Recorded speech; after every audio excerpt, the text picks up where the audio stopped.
Hello friends, मैं सुरवीर सिंह आप सभी लोगों का स्वागत करता हूं हमारे इस YouTube channel step for success में। तो चलिए शुरू करते हैं।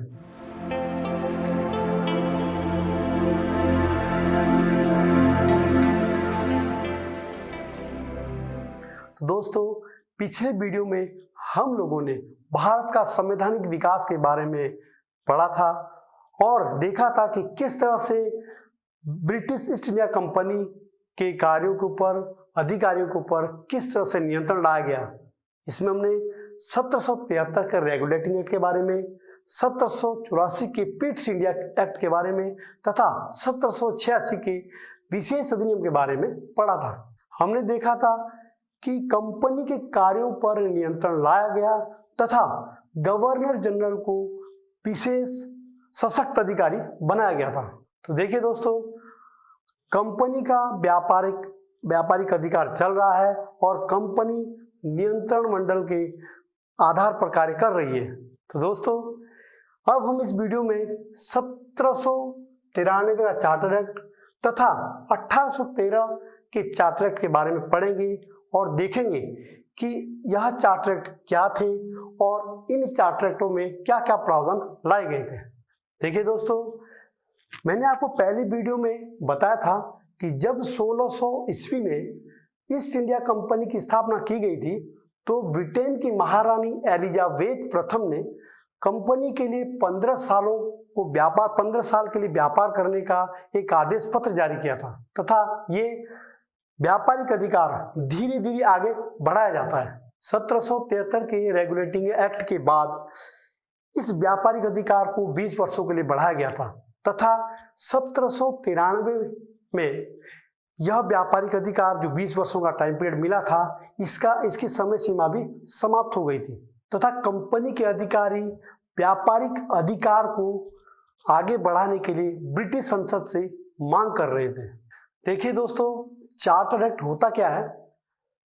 कंपनी को ब्रिटेन की महारानी या ब्रिटेन के सम्राट द्वारा भारत तथा पूर्वी देशों के साथ 20 वर्षों के लिए जो व्यापारिक अधिकार दिया जाता था, जो आदेश पत्र दिया जाता था, उसे ही हम चार्टर एक्ट कहते हैं। इसकी कुछ समय सीमा होती थी और जब वह दिया गया समय जब समाप्त हो जाता था तो दोबारा इसको नए प्रावधानों के साथ, नए नियमों के साथ कुछ सालों के लिए यह आदेश पत्र जारी कर दिया जाता था। तो देखिए दोस्तों, आज के हमारे इस वीडियो में 1793 के चार्टर एक्ट तथा 1813 के चार्टर एक्ट के बारे में हम पढ़ेंगे और देखेंगे कि इन चार्टर एक्ट में क्या प्रमुख बिंदु थे और क्या क्या प्रावधान इसमें लाए गए थे। तो देखिए दोस्तों, इस एक्ट के द्वारा सबसे पहला पॉइंट है, इस एक्ट के द्वारा कंपनी को पूर्वी देशों के साथ व्यापार का 20 वर्षों का अधिकार बढ़ाया गया था।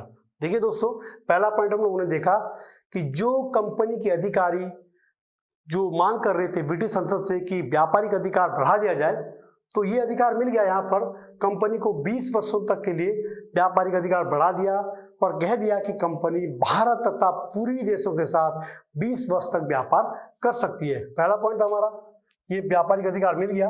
इसके बाद दूसरा पॉइंट है, नियंत्रण मंडल के सदस्यों का वेतन अब भारतीय राजस्व से दिया जाएगा।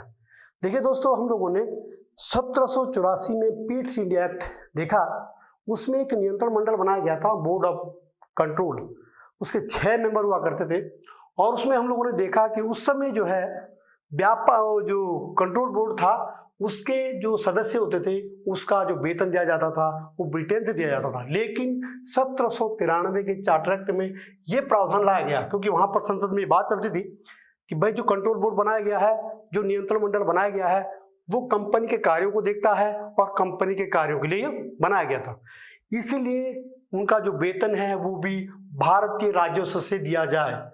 तो 1793 के चार्टर एक्ट में ये बात आ गई कि जो भी नियंत्रण मंडल हमारे पास है, 6 सदस्य नियंत्रण मंडल जो था, उसका जो वेतन है वो भारतीय राजस्व से दिया जाएगा। ये बात यहाँ पर लाई गई थी। सेकंड पॉइंट हमने देखा नियंत्रण मंडल वाला।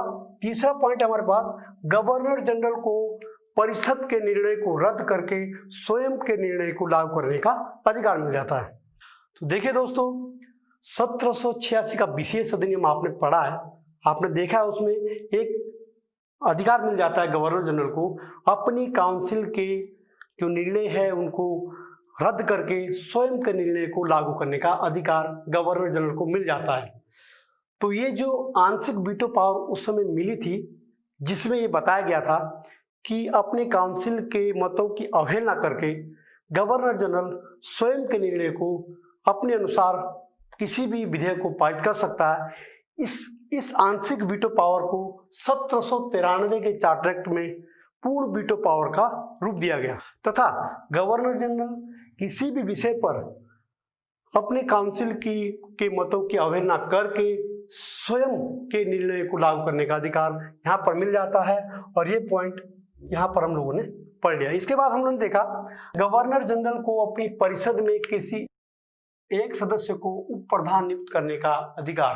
देखिए दोस्तों, हम लोगों ने देखा कि यहाँ पर गवर्नर जनरल की काउंसिल है और उस काउंसिल में से गवर्नर जनरल किसी एक सदस्य को उप प्रधान नियुक्त करता है।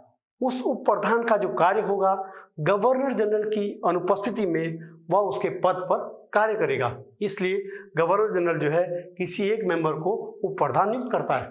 देखिए दोस्तों, अगला पॉइंट हमारे पास बंगाल के गवर्नर को मुंबई तथा मद्रास प्रेसिडेंसी में पर्यवेक्षक का अधिकार मिल गया था।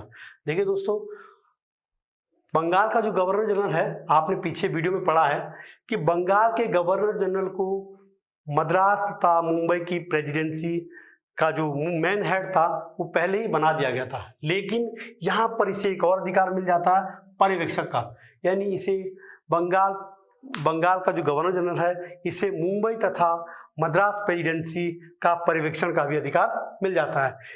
बंगाल का गवर्नर जनरल मुंबई तथा मद्रास के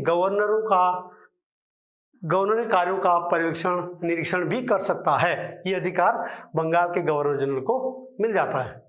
तो देखिए दोस्तों, हम लोगों ने 1793 के चार्टर एक्ट में देखा, सबसे पहले कंपनी को पूर्वी देशों के साथ या भारत के साथ जो है व्यापार करने का अधिकार 20 वर्षों के लिए बढ़ा दिया गया था। ये पॉइंट आ चुका हमारे पास। नियंत्रण मंडल के सदस्यों का वेतन अब भारतीय राजस्व से दिया जाएगा। ये बात हम लोगों ने समझ ली है कि किस तरह से भारतीय राजस्व से नियंत्रण मंडल के सदस्यों का वेतन दिया जाएगा। इसके बाद गवर्नर जनरल को परिषद के निर्णय रद्द करके स्वयं के निर्णय को लागू करने का अधिकार इसे मिल जाता है। इसके बाद हमने देखा गवर्नर जनरल अपनी परिषद में किसी एक सदस्य को उप प्रधान के पद पर नियुक्त कर सकता है। इसके बाद हमने देखा बंगाल के गवर्नर जनरल को मुंबई तथा मद्रास प्रेसिडेंसी में पर्यवेक्षक का अधिकार भी मिल जाता है। तो दोस्तों, ये मुख्य बिंदु थे 1793 के चार्टर एक्ट में। इसके बाद हम आगे बढ़ते हैं 1813 का चार्टर एक्ट। देखिए दोस्तों, सबसे पहले हमने इसमें देखा इस एक्ट में भारत तथा पूर्वी देशों के साथ कंपनी को फिर से 20 वर्षों तक के लिए व्यापारिक अधिकार मिल जाता है। तो ये आपने देखा कि हर 20 साल बाद जो है बढ़ाया जा रहा है इसको। तो यहाँ पर भी 1793 से 1813 फिर यहाँ पर फिर दोबारा मांग हुई और यहाँ पर जो 20 वर्षों के लिए भारत तथा पूर्वी देशों के साथ व्यापार करने का अधिकार मिल गया था कंपनी को। इसके बाद पहला पॉइंट हो गया। दूसरा पॉइंट हमने देखा कंपनी का भारत पर व्यापारिक एकाधिकार समाप्त कर दिया गया था, किंतु चाय का व्यापार तथा चीन के साथ जो व्यापार चल रहा था उस पर आज भी कंपनी का एकाधिकार है। देखिए दोस्तों, होता क्या है, ये 1813 का जो इस समय दौर चल रहा है, ब्रिटेन में औद्योगिक क्रांति का दौर चल रहा था और वहां पर भारी मात्रा में माल तैयार किए जा रहे हैं और उस माल को बेचने के लिए ब्रिटेन को एक बड़े बाजार की आवश्यकता थी। परंतु होता क्या है कि भारत जैसे देश में जहां पर इसकी ढेर सारी मांग थी, यहाँ पर तो कंपनी का एकाधिकार है और कंपनी का एकाधिकार होने के नाते यहाँ पर दूसरा कोई व्यक्ति जो है यहाँ पर व्यापार नहीं कर सकता है। लेकिन ब्रिटेन के बड़े बड़े व्यापारियों ने, बड़े लोगों ने कहा है कि भाई हमें भी वहाँ पर भारत में पूर्वी देशों में व्यापार करने का अधिकार मिल जाए। इसी बात को ध्यान में रखते हुए ब्रिटेन में ये जो चार्टर एक्ट आया था, अभी चार्टर एक्ट 1813 का, इसमें ये अधिकार दे दिया गया कि कोई भी व्यक्ति भारत तथा पूर्वी देशों के साथ व्यापार कर सकता है। ब्रिटेन का कोई व्यक्ति यहाँ पर आके व्यापार कर सकता है, परंतु कंपनी को कुछ रियायतें दे दी गई कि जो चाय का व्यापार था और चीन के साथ जो व्यापार चल रहा था उस पर आज भी कंपनी का एकाधिकार रहेगा।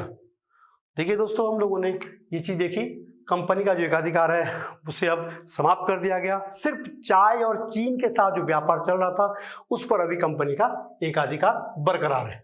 इसके बाद हम आगे बढ़ते हैं। शिक्षा पर प्रतिवर्ष 1 लाख रुपए खर्च करने का प्रावधान लाया गया।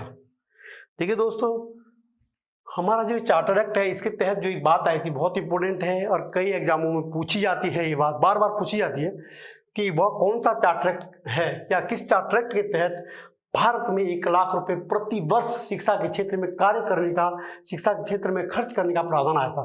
तो 1813 के चार्टर एक्ट में आपको ये ध्यान रखना है। तो देखिए दोस्तों, जो ब्रिटेन के लोग थे ये लोग हम लोगों को जो है हमारे दिमाग में ये बात डालना चाहते थे कि भाई हम लोग यहाँ पर सामाजिक कार्य कर रहे हैं, आप लोगों को जो है यहाँ पर शिक्षित कर रहे हैं, शिक्षा के क्षेत्र में कार्य कर रहे हैं और यहाँ पर वेलफेयर का कार्य जो है दिखाना चाहते थे लोग। इसलिए इन्होंने प्रावधान लाया कि प्रति वर्ष शिक्षा के क्षेत्र में 1 लाख रुपए खर्च करने का प्रावधान लाया गया था। इसके बाद हम लोगों ने आगे अगला पॉइंट देखा, भारत में ईसाई धर्म का प्रचार करने हेतु ईसाई धर्म प्रचारकों की नियुक्ति का प्रावधान यहाँ पर लाया गया था। देखिए दोस्तों, ये बहुत इंपॉर्टेंट पॉइंट है, बहुत महत्वपूर्ण बिंदु है, क्योंकि कई पेपरों में पूछा गया है कि वह कौन सा चार्टर एक्ट था जिसके तहत ईसाई मिशनरियों को भारत में ईसाई धर्म का प्रचार करने की नियुक्ति की गई थी या अधिकार दे दिया गया था। देखिए दोस्तों, 1813 के चार्टर एक्ट में ये बहुत महत्वपूर्ण बात है, इसे आप ध्यान देंगे। यहाँ पर इन लोगों ने पूरे देश में ईसाई धर्म के प्रचार करने के लिए मिशनरियाँ लाई गई थी, प्रचारकों की नियुक्ति कर दी गई थी ताकि यहाँ पर ईसाई धर्म का प्रचार प्रसार हो सके। तो देखिए दोस्तों, महत्वपूर्ण बिंदु यहाँ पर आपने देखे। सबसे पहले दोस्तों, इसके जो प्रमुख बिंदु है 1813 के चार्टर एक्ट के, कि सबसे पहले कंपनी को भारत तथा पूर्वी देशों के साथ जो व्यापारिक अधिकार था उसे 20 वर्षों के लिए बढ़ा दिया गया था। व्यापारिक अधिकार जो एकाधिकार था, व्यापार का जो एकाधिकार था उसे समाप्त कर दिया गया तथा चीन के साथ जो व्यापार था और चाय का जो व्यापार था उस पर कंपनी का एकाधिकार अभी बरकरार है। ये चीज देखिए हम लोगों ने। इसके बाद अगला जो पॉइंट आता है, शिक्षा के क्षेत्र में प्रतिवर्ष 1 लाख रुपए खर्च करने का प्रावधान इस चार्टर के तहत आया था। और एक महत्वपूर्ण जो बिंदु है यहाँ पर वो ये है कि ईसाई धर्म का प्रचार हेतु, भारत में ईसाई धर्म का प्रचार हेतु ईसाई धर्म प्रचारकों की नियुक्ति का प्रावधान यहाँ पर लाया गया था। तो दोस्तों, हम लोगों ने इस महत्वपूर्ण बिंदुओं को इन चार्टर एक्ट में देखा और मैं आशा करता हूँ कि आप लोग इसको तैयार करेंगे और अगले वीडियो में हम लोग देखेंगे 1833 का चार्टर एक्ट और 1853 का चार्टर एक्ट। तब तक के लिए धन्यवाद।